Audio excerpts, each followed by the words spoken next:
송은재 TV 시작합니다. 오늘 하루 종일 아무래도 가장 큰 관심은 배현진 의원을 피습한 그 15살 중학생이 범행 동기입니다. 왜 그런 짓을 했느냐. 지금 이 중학생을 응급 입원 조치를 시켰습니다. 정신적인 문제를 좀 감정하기 위해서 경찰이 응급 입원 조치를 했는데 이게 3일 동안 입원을 해야 되기 때문에 제대로 된 조사를 할 수는 없습니다. 그런데 경찰에서 나오고 있는 이야기가 간단한 조사를 받으면서 연예인을 만나기 위해서 그 미용실, 배현진 의원이 가고자 했던 그 미용실 주변을 배회를 했고 돌멩이는 언제나 가지고 다녔고 배현진 의원을 만나자 이렇게 우발적으로 범행을 저질렀다. 이렇게 진술을 한 것으로 그 다음에 배현진 의원은 입원 상태에서 경찰 조사를 받았는데 90분 동안 피를 흘린 그 옷까지도 증거물로 제출을 하고 엄벌에 처하기를 원한다. 이렇게 보도가 되고 있습니다. 이 중학생이 그 뭐 주변의 친구들 이런 진술들이 나오고 있습니다. 상당히 우울증을 앓은 것도 있고 또 스토킹을 했던 전력도 있다. 뭐 이런 점들입니다. 참 이해할 수 없었던 부분. 이 배현진이 온다라는 것을, 이 미용실에 온다라는 것을 어떻게 알았느냐. 여기에 연예인들이 많이 오가기 때문에 연예인을 만나기 위해서 그 주변에 있었다. 그러다가 배현진을 만났고 우발적으로 범행을 했다. 정신적으로 약간의 문제가 있는 것이 아니냐.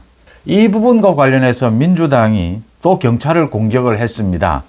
경찰이 이재명 피습을 두고 뭐 여러 가지 음모론입니다. 또 경찰이 제대로 대처하지 못했고 제대로 조사하지 않고 이렇게 경찰이 하면서 이 배현진 피습 사태를 또 불러왔다. 이렇게 경찰을 공격을 했습니다.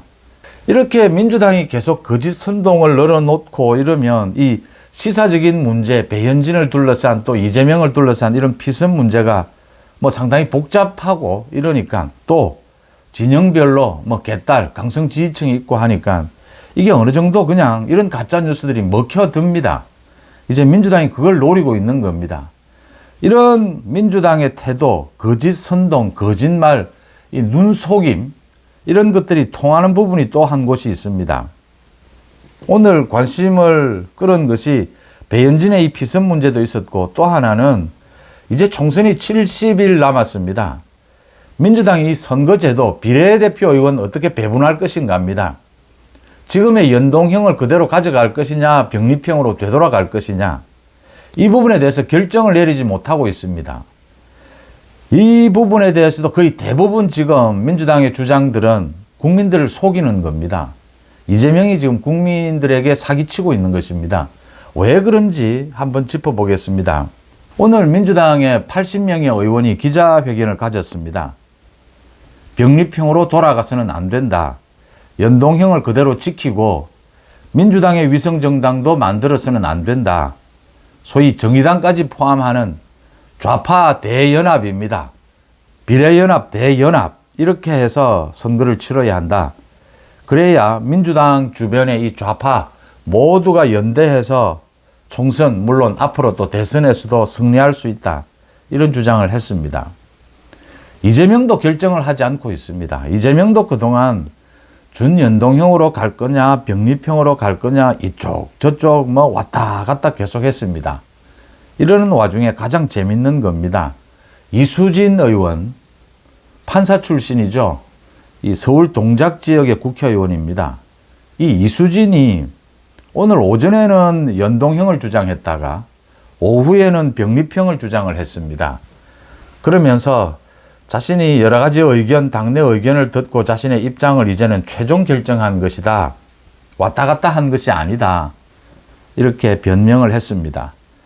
이수진이 왜 오전에는 연동형을 주장하고 오후에는 병립형을 주장했을까? 이게 지금 선거제도가 좀 복잡하지 않습니까? 심상정의 얘기가 기억이 나지 않습니까? 선거제도가 조금 복잡하긴 한데 국민들은, 유권자들은 이 선거제도 꼭 다 알 필요 없다. 자기 지지하는 당, 지지하는 후보 투표만 하면 된다. 선거제도는 그 뭐 전문가들이 국회의원들도 잘 모릅니다. 이 지금 연동형에 의한 이 비례대표 배분 방식 수학자도, 수학 전문가도 알기 힘들다고 할 정도입니다. 국민들이 꼭 알아야 되겠느냐. 유권자가 자신이 투표를 하면서 이 투표의 결과가 어떻게 될 것인지 선거제도를 알지도 못하고 투표를 해도 된다라고 생각하는 그 심상정의 오만함, 그 심상정의 오만함이 심상정만이 아닙니다. 지금 이재명을 비롯해서 오늘 이 이수진 모두 다 그런 생각을 갖고 있습니다. 또 다른 의원들도 그런 이야기를 했다가 여론의 눈총을 받기도 했습니다. 이수진은 자기가 굉장히 똑똑하다고 이야기하면서 이 똑똑한 이수진이 왜 오전에는 연동형을 주장했다가 오후에는 병립형을 주장할까? 지금의 연동형을 하면서도 민주당이 위성정당을 만들면 됩니다. 대선 때의 공약을 지키기 위해서 대선 때 이재명이 이 위성정당을 하지 않겠다라는 공약을 했기 때문에 이 공약을 지켜야 하기 때문에 그래서 연동형은 어렵다 이렇게 이야기합니다. 전부 거짓말입니다. 전부 속임수입니다. 지금 이재명은 그러면 결정을 했느냐? 이재명은 상당히 병립형으로 거의 다 왔습니다. 저도 이 송재 TV를 통해서 그렇게 말씀을 드렸습니다. 위성정당을 할 수 없다면 이재명은 무조건 병립형으로 와야 합니다. 그런데 정말 이재명이 위성정당을 하지 않겠다라고 하는 이 대선 때 공약을 지키기 위해서 위성정당을 안 하고 그래서 병립형으로 갈 수밖에 없지 않느냐? 아닙니다. 이재명은 뭐 자신이 한 약속 지키지 않습니다. 생각지도 않습니다. 이재명은 그러면 정말 위성정당을 안 만드느냐? 국민의힘은 지금 위성정당을 만드는 준비에 착수했습니다. 발기인을 모집하고 있습니다. 이재명이 약속을 지키기 위해서 위성정당을 만들지 않는다. 웃기는 소리입니다. 불체포 특권 약속 수십 번 해도 이재명은 바로 뒤집어 버립니다. 연동형, 병립형 간단하게 말씀을 드리면요. 이 연동형은 비례대표 의원을 배분을 하는데 지역구 의원이 많은 당, 국민의힘이나 민주당 같은 이런 많은 당에는 비례대표 의원을 주지 않는 겁니다. 그냥 소수 정당의 비례대표 의원을 다 주는 겁니다. 병립형은 그렇지 않고 지역구 의원이 있든 없든 국민들의 지지를 받는 그 당의 비례대표 의원을 배분하는 것입니다. 이재명이 뭐 약속 지키지 않는 거야 뭐 이재명으로서는 아무것도 아닌데 이재명은 그냥 준연동형하고 지난번처럼 위성정당 만들면 됩니다. 국민의힘도 만들 수밖에 없는 것이고 그런데 왜 이럴까? 이재명은 지금 당에서 문재인도 다 쫓아내려고 합니다. 문재인계도 자기에게 충성하지 않는 이재명의 머릿속에는 민주당을 완전히 자기 당으로 만드는 이것밖에는 생각이 없습니다. 이수진이 왔다 갔다 하는 이유는 이재명이 왔다 갔다 하기 때문입니다. 이수진이 지금 이재명의 정확한 뜻을 알 수가 없기 때문입니다. 그래서 이런 코미디가 펼쳐지는 겁니다. 이렇게 되는 겁니다. 이재명은 민주당을 완전히 자기 당으로 만들어야 하는데 지금 준연동형으로 가면 위성정당을 만들려고 하면 이렇게 오늘 80명처럼 반발을 합니다. 자기에게 충성을 하는 의원들도 반발을 합니다. 왜냐면요. 이게 참 이재명으로서는 딜레마입니다. 당은 자기 당으로 완전히 하고 싶은데 그렇게 하면 국민의힘에 진다라고 하는 것입니다. 민주당만으로 좌파 전체가 힘을 합쳐야 하는데 그렇게 합치기 위해서는 민주당이 위성정당을 만들면 힘이 합쳐지지가 않는 겁니다. 소위 대선을 생각을 하면 대선에 가게 되면 이재명을 중심으로 해서 이 좌파가 전체가 연합을 해야 하는데 그러기 위해서는 이재명이 이 위성정당을 포기를 해야 하는 겁니다. 이 좌파 비례대표 연합 이 당으로 가야 하는 겁니다.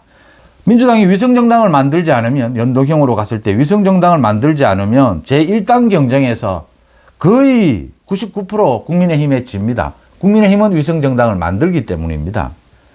이렇게 지금 이 갈등 속에서 이재명이 이게 계산이 안 되는 겁니다. 정확하게. 이재명은 지금 이걸 뭐 계산을 한다. 가는 방법은 간단합니다. 뭐 정청래가 당원 투표하자고 하는데 당원 투표하면 무조건 병립형입니다. 개딸들은 지금 이재명이 병립형을 원한다라는 걸 알고 있거든요. 민주당은 뭐 결정하기 힘든 게 있으면 당원 투표하지 않습니까? 개딸들을 동원을 해서 또 당원 투표하면 되는 일입니다. 그런데 이재명이 그렇게 가지 못하는 이유는 문재인도 쳐내고 이낙연도 쳐냈는데 이제 정의당을 비롯해서 뭐 추미애를 또 조국 감옥에서 정당 만들겠다라고 하는 송영길 이 모두를 쳐냈을 경우에 이재명이 이 민주당을 개딸당으로는 만들지만 이재명이 앞으로 정치적인 활로가 보이느냐라는 것이죠. 포위된다라고 하는 것입니다. 소위 좌파들 세계에서 이재명, 이 민주당이 완전히 이렇게 따돌려질 수 있을 것이다. 거기에다가 지금 이낙연이 삼지대에서 신당까지 하고 있다. 이런 것들이 부담이 되는 겁니다. 그래서 저는 이재명이 왔다 갔다 하면서 이 이재명도 어느 길로 가든 자기에게 이익이 되는 쪽만 생각을 합니다. 뭐 국민이고 유권자는 염두에 두지도 당연히 않을 뿐더러 이재명은 뭐 어떻게 해서든 속임수를 써서 또 이렇게 복잡하게 만듭니다. 국민들이 뭐 선거제도 알지도 못하게 만듭니다. 민주당을 완전히 개딸당으로 만드는 데는 병리평으로 가야 합니다. 그런데 그렇게 가기에는 지금 이 문재인, 이낙연도 쳐내는 마당에 전체 좌파들의 연대, 이 부분이 걸리는 겁니다. 그럼에도 불구하고 이재명은 병리평으로 가지 않겠느냐. 정치권에서 흔히 하는 수법들입니다. 사기꾼들이 흔히 하는 수법들이죠. 권력을 사유화하겠다라고 하는 속임수입니다. 이재명과 민주당 이렇게 선거제도 결정을 하지 못하면 선거에 참여하지 않으면 됩니다. 제가 보기에는 지금 민주당은 이미 정당으로서 기능을 하지 못하는 상황입니다. 국회의원이라고 하는 이수진이 연동형으로 가야 되는지 병리평으로 가야 되는지 오전 다르고 오후 다릅니다.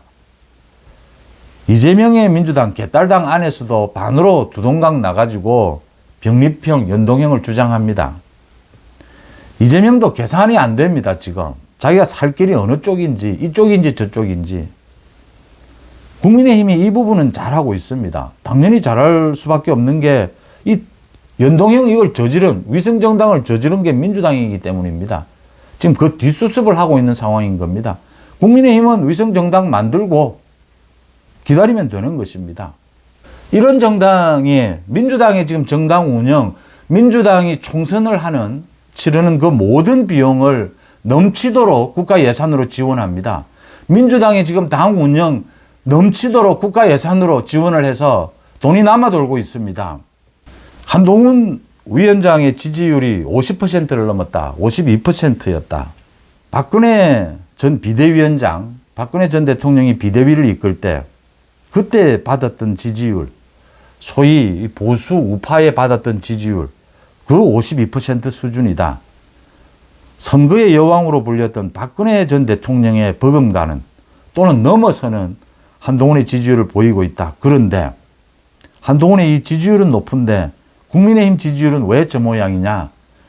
여당의 지지율도 따라서 올라갈 수 있느냐? 올라가게 됩니다. 한동훈의 입을 통해서 선거 공약들이 나오게 될 겁니다. 한동훈의 입을 통해서 국민의힘 이 총선 후보들이 한 명씩 등장하게 될 겁니다. 국민 앞에, 유권자 앞에. 국민의힘이 총선을 앞두고 한동훈 당이 되는 것이고 국민의힘의 254명의 후보들이 모두 한동훈이 국민들 앞에 내세운 그런 후보들 얼굴들이 되는 것입니다. 한동훈의 지지율과 국민의힘의 지지율이 같아지는 순간이 될 것입니다.